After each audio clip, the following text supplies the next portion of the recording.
రైతులైతే మొదట సంపాదించుకున్నటువంటి rice bag first bag పాస్టర్కి ఇవ్వాలి. ఇవ్వకపోతే దేవుడి ఉగ్రత వస్తుంది, దేవుడు విడిచిపెట్టడని చెప్పి బెదిరించడము, వాళ్ళ అమాయకుల పాపం ఏం తెలియదు కదా ఇచ్చేస్తారు. అదేనండి, ఆఖరికి క్యాలెండర్లు కూడా వాళ్ళు వేల వేసి మరి కొనుక్కుంటున్నారండి. అవును, అదొక బిజినెస్, పెద్ద బిజినెస్ అది. ఆయన ఏం చేశాడంటే నా మీద దాడి జరిగిందని చెప్పి ఇట్లా చిన్న గాజు ముక్కతో ఇట్లా గీక్కొని నా మీద మాతలు దాడులు చేశారు, నా ఫోన్పే గూగుల్ పే డబ్బులు ఏంటి అని చెప్పేసి ఆయన బ్లాక్మెయిల్ చేశాడు. అది హైడ్రామా అని చెప్పి వాళ్ళకి పాస్టర్లు అందరూ డిసైడ్ చేసేసి ఫేక్ అని చెప్పి పక్కన పెట్టాడు.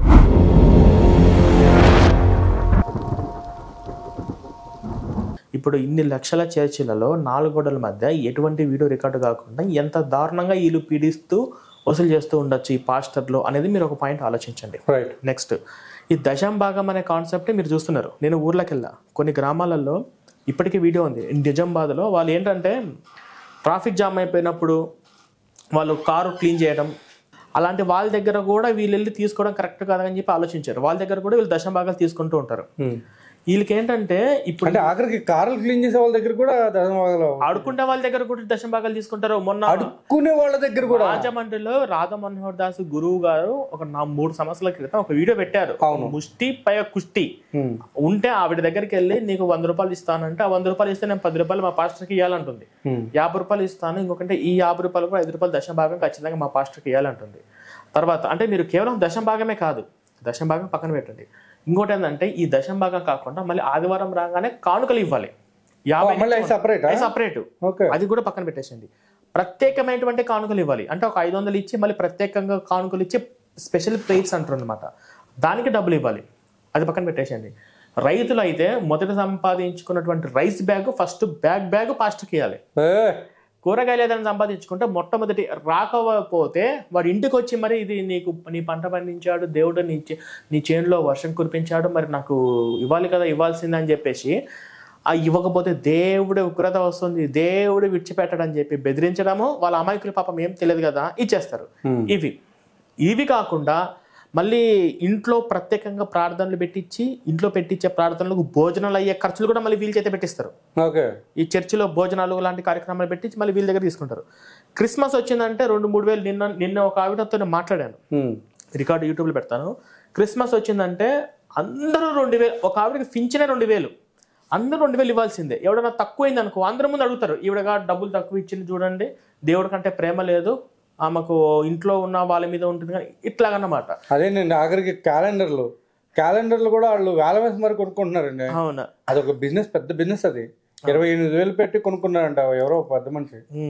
అసలు ఏంటి నాకైతే ఏమో అర్థం కావట్లేదు. ఇక్కడ ఇంకొక విషయం నేను మీతో మాట్లాడాలి. ఈ మధ్యకాలంలో ఏంటంటే చాలా వరకు కూడా ప్రతి ఒక్క ఫ్యామిలీలో ఒక్కళ్ళంట దేవుడికి అర్పించేస్తున్నారంట. వాళ్ళని మామూలుగా వాళ్ళ కోసం అని చెప్పి సపరేట్ గా ఒక ప్లేస్ తీసి ఒక చర్చ్ కట్టించేసేయడం, పరిచయం చేసేవాళ్ళు, ఓకే. అంటే వాళ్ళనే కాదు, ఇప్పుడు గ్రూప్ ఆఫ్ పీపుల్ ఉంటారు, వాళ్ళందరూ ఏమంటారు, సేవకులు అని అంటారా, లేకపోతే ఏంటి, సంఘం కదా. సో సంఘానికి ఎంతమంది అంటే అంతమంది వస్తారు. సో వాళ్ళ దగ్గర నుంచి వచ్చే దశంభాగంతో సాలే సరిపోతుంది అన్నట్టు. అంటే ఏం లేదు, ప్రతి ఒక్కరు చర్చ్ అనేది పెట్టడానికి మెయిన్ రీజన్ ఏంటంటే అంటే దిమ్మ తిరిగిపోయే ఆదాయం. ఏ జాబ్ చేసినా రాదు, ఏ బిజినెస్ చేసినా రాదు. అవును, అది ఇక్కడ వాళ్ళందరూ కూడా ఫాలో అయ్యే విధానం. ఇప్పుడు నేనే ఉన్నాను, ఫర్ ఎగ్జాంపుల్ నేను ఒక 3 ఏళ్ల నుంచి ఎక్స్క్రిస్టియన్ ఛానల్ నడిపిస్తున్నాను. నా బ్యాంక్ అకౌంట్, నా డీటెయిల్స్, నాకు ఎంత వచ్చింది, నాకు ఎంత ఖర్చు అయిందని నా డీటెయిల్స్ అన్ని పెట్టడానికి నేను రెడీగా ఉన్నాను. మరి ఆ పాస్టర్ కూడా వాటి డీటెయిల్స్ మొత్తం పెట్టమని చెప్పండి, బ్యాంక్ అకౌంట్ డీటెయిల్స్. మన అజయ్ బాబు అనే పాస్టర్ ఇంటర్వ్యూ చూసాం కదా, మరి ఆయనకు సంబంధించిన ఇప్పుడు నేను ఒక కాల్ రికార్డు విన్నాను, కరుణాకరన్ అని నన్ను లలిత్ కుమార్ నా పేరు కూడా ఇన్వాల్వ్ చేశాడు కదా. మరి ఈ 3-4 ఏళ్ళలో నా SBI బ్యాంక్ స్టేట్మెంట్ మొత్తం నేను ఇక్కడ ఇదే ఛానల్లో చూపిస్తాను, నా ట్రాన్సాక్షన్స్ మొత్తం, నాకు ఎంత వచ్చినా ఎంత ఖర్చు పెడుతున్నా, ఎంత అకౌంట్లో తీస్తున్నాడు. మరి ఆయన పెట్టమని చెప్పండి. చర్చికి పెయింటింగ్ లేదండి అని అన్నవాడు నేను ఈరోజు ₹1,00,00,000 అధిపతినని చెప్పి ఆయనే చెప్పాడు. మీరు ఎవరితో ఇంటర్వ్యూ చేశారు? అజయ్ బాబు తోటి. అజయ్ బాబుని ఎందుకు మెన్షన్ చేస్తున్నానంటే, అజయ్ బాబు పేరు ఎందుకు మెన్షన్ చేస్తున్నా అంటే, అతని కంటెంట్ అతను చెప్పుకొని పోకుండా నన్ను ఇన్వాల్వ్ చేశాడు, 2-3 సార్లు నా పేరు తీసుకొచ్చాడు. ఆయన ఏం చేశాడంటే నా మీద దాడి జరిగిందని చెప్పి ఇట్లా చిన్న గాజు ముక్కతో ఇట్లా గీక్కొని నా మీద మాతలు దాడులు చేశారు, నాకు ఫోన్పే గూగుల్ పే డబ్బులు ఏంటి అని చెప్పేసి ఆయన బ్లాక్మెయిల్ చేశాడు. అది హైడ్రామా అని చెప్పి వాళ్ళకి పాస్టర్లు అందరూ డిసైడ్ చేసేసి ఫేక్ అని చెప్పి పక్కన పెట్టాడు.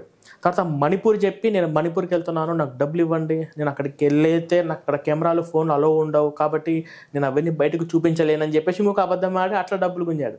తర్వాత ఇది ఎఫ్ఎఫ్సి అని చెప్పేసి ఒక ఆర్గనైజేషన్ సంస్థలు ఈయన ఫస్ట్ ఉండేవాడు, ఏదో సిఎండిఎఫ్ పెట్టక ముందు. ఆ ఎఫ్ఎఫ్సి ఆర్గనైజేషన్లో ఉంటే ఆయన పాస్టర్ పేరు ఏదో ఉంది, ఆ అక్కడ మొత్తం ఆఫీసు నిర్మాణానికి స్లాబ్కు నాకు డబ్బులు ఇవ్వండి అని చెప్పేసి అందరి దగ్గర డబ్బులు తీసుకుని ₹1 కూడా ఇలా ఎఫ్ఎఫ్సి దానికి. జాన్ బాబు మీరు చెప్పేది? కాదు, జాన్ బాబు కాదు, ఎఫ్ఎఫ్సి ఆర్గనైజేషన్ అనే పేరు ఉంది. జాన్ బాబు అయితే కాదు. జాన్ బాబు కూడా 30,000 40,000 ఎవరో జాన్ బాబు పేరు మీద ఈయన అజయ్ బాబుకు వేస్తే అజయ్ బాబు కనీసం చెప్పని కూడా చెప్పలే, ఇట్లా 30,000 వేసారన్నమాట. దాంతో జాన్ బాబు కూడా పక్కకు నెట్టేశాడు ఆయనను. ఎఫ్ఎఫ్సి పీటర్ పుట్ట, ఆయన పేరు పాస్టర్ పీటర్ పుట్ట, నేషనల్ జాతీయ ప్రెసిడెంట్ ఎఫ్ఎఫ్సిఐకి ఆర్గనైజేషన్. ఆయన ఆఫీసు బిల్డింగ్ కన్స్ట్రక్షన్ అన్ని కడతా ఉంటే ఎఫ్ఎఫ్సిఐకి పీటర్ పుట్ట గారికి మనం ఆఫీస్కు డబ్బులు వేయాలి, స్లాబ్లు వేయాలని చెప్పేసి ఈయన డబ్బులు వసూలు చేసుకున్నాడు. డబ్బులు వసూలు చేసుకుని ₹1 కూడా ఇలా ఎఫ్ఎఫ్సిఐకి. దానికి వాళ్ళు ఆయన మెంబర్షిప్ నుంచి తీసేశాడు పీటర్ పుట్ట. ఇంతవరకు ఎవరిని ఎప్పుడు కూడా పీటర్ పుట్ట గారు ఎవరిని తీసేయాలి. ఎఫ్ఎఫ్సి చాలా మంది వాళ్ళకు స్టేట్లో ఉన్నారు, వాళ్ళు చేసుకునే ప్రాబ్లం ఏం లేదు. అలాంటి ఫస్ట్ టైం ఇతను తీసేశాడు. తీసేసి ఇప్పుడు ఇన్ని రకాలుగా ఇవన్నీ నిజాల అబద్ధాలు అని చెప్పేసి వచ్చి ముందు మాట్లాడమని చెప్పండి. ఆ రోజు నీ మీద దాడి జరిగితే వెళ్ళి పోలీస్ స్టేషన్లో కేసు పెట్టాలి, ఎవరు దాడి చేశారో వాళ్ళని పట్టుకోవాలి. ఏదో మేం చేసినట్టుగా సీన్ క్రియేట్ చేసి హాస్పిటల్కి వెళ్ళి ఎమర్జెన్సీ అని చెప్పి ఎక్కడో చిన్న బెడ్ మీద పడుకొని సెలైన్ బాటిల్తో ఫోటోలు పెట్టి షో చేసి డబ్బులు గుంజాడు. తర్వాత ఆయన ఇల్లు కూలిపోయిందంట, ఇంకొక అబద్ధం. అవన్నీ వీడియోస్ ఉన్నాయి నా కాడ. నాకు ఇల్లు కూలిపోయింది, నా ఇల్లు కూల్చేశారు ఆయన పాస్టర్ విజయ్ కుమార్. అది అసలు ఓన్లీ ఖాళీ స్థలం ఉంది, ఓన్లీ గోడలు మాత్రమే కట్టారు. గోడలు కట్టి అందులో ఫ్రిడ్జ్ లేదు, టీవీ లేదు, ఇంట్లో ఉండవలసిన వస్తువులు అంటే ఏమీ లేవు.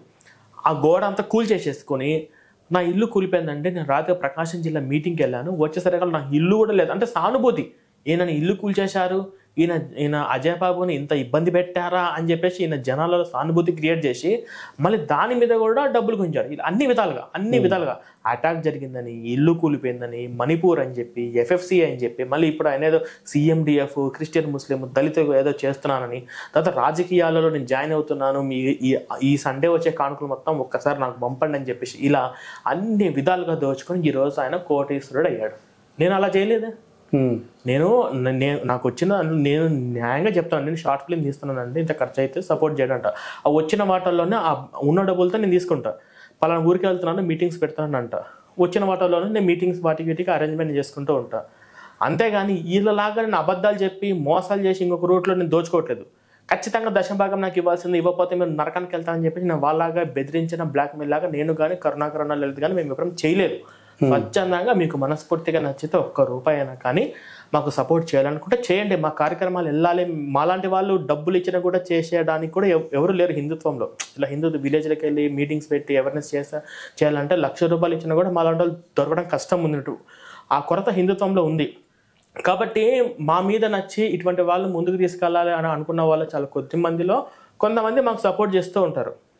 వాటిని పట్టుకొని మేమేదో చేస్తున్నట్టు అని చెప్పి మాకున్న సమస్యలు మాకున్నాయి, మా ఫ్యామిలీ సమస్యలు మాకున్నాయి. నెల తిరిగితే నేను అన్ని ఫ్యామిలీస్ అన్ని నేను చూసుకోవాలి.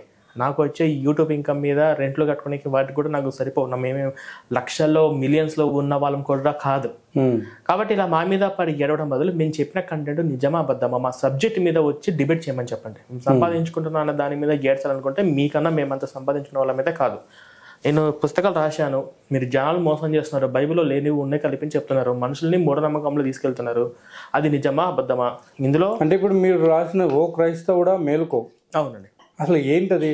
అది కూడా తెలుగు ఎక్స్క్రిస్టియన్. అవును. నేను మీరు ఫస్ట్ ఒక మాట ఉంది, హిందుత్వం నుంచి హిందుత్వంలోకి వెళ్ళారని. హిందుత్వంలోకి ఇంకా వెళ్ళలేదు. నేను హిందుత్వమే గ్రంథాలు స్టడీ చేస్తున్నాను అంతే. కానీ క్రిస్టియన్స్లో ఎవరైతే ఉన్నారో ఫస్ట్ వాళ్ళు నా వాళ్ళు, నేను వాళ్ళ మధ్య పుట్టి వాళ్ళ మధ్య పెరిగి ఉన్నాను కాబట్టి నా అన్నదమ్ములను అక్క చెల్లెలుగా క్రైస్తవుగా నేను భావిస్తున్నాను. అంటే ఓ క్రైస్తవుడు మేలుకో అంటే క్రైస్తవులారా ఒకసారి మేల్కోండి. ఏంటి అంటే ఇది బైబిల్లో ఉన్నట్టు వాళ్ళు చెప్పట్లేదు, అసలు యేసుక్రీస్తు రెండవ రాకడే లేదు బైబిల్ ప్రకారంగా, అది ఫెయిల్. తర్వాత వచ్చేసి యేసుక్రీస్తు దేవుడే కాదు. ఒకవేళ ఇన్ కేసు యేసుక్రీస్తు దేవుడు అంటేనే అది యేసు ప్రభుకి యాక్సెప్టబుల్ కాదు, బైబిల్ ఒప్పుకోదు. అసలు యేసు దేవుడు అంటేనే నరకానికి వెళ్తారు. చాలా రిఫరెన్స్ ఉన్నాయి. అవి వాళ్ళు ఎలా భయపెడతారు, అసలు యేసుప్రభు ఆత్మ ఘోష అని చెప్పేసి అందరికీ ఈజీగా నేను ఇంత పెద్ద పుస్తకాలు రాసి వాళ్ళు ఎవరు చదవరు. అట్లీస్ట్ టీ తాగే సమయంలోనైనా కానీ ఇది కానీ స్టూడెంట్స్ యువత చేతికి వెళ్తే, క్రైస్తవుల చేతికి వెళ్తే అసలు ఏంటి ఆ పుస్తకం అని చెప్పేసి 2-3 పేజీలు ఓపెన్ చేసిన వాళ్ళకు దాంట్లో నుంచి బయటకు వచ్చేస్తారు. అట్లీస్ట్ క్వశ్చన్ చేస్తారు. ఇది హిందుత్వంలోకి తీసుకొచ్చేది కాదు. హిందుత్వంలోకి తీసుకురావడానికి ఇందులో భగవద్గీత శ్లోకాలు, రామాయణం శ్లోకాలు లేవు. సరే, ఇప్పుడు ఎక్స్ క్రిస్టియన్ అంటే ఇప్పుడు క్రిస్టియానిటీ నుండి బయటకు వచ్చేలా చేద్దాం అన్నారు. అవును. సో బయటకు వచ్చి వాళ్ళు ఏం చేస్తారు? ఇంకా బయటకు వచ్చిన తర్వాత అంటే ఇప్పుడు నాస్తికులుగా అవ్వమని మీరు చెప్తున్నారా లేకపోతే ఏంటి? నాస్తికులు బయటకు వచ్చిన తర్వాత మన రాజ్యాంగాన్ని పాటిస్తూ మానవత్వ విలువలతోటి కూడా మనం ఉండొచ్చు.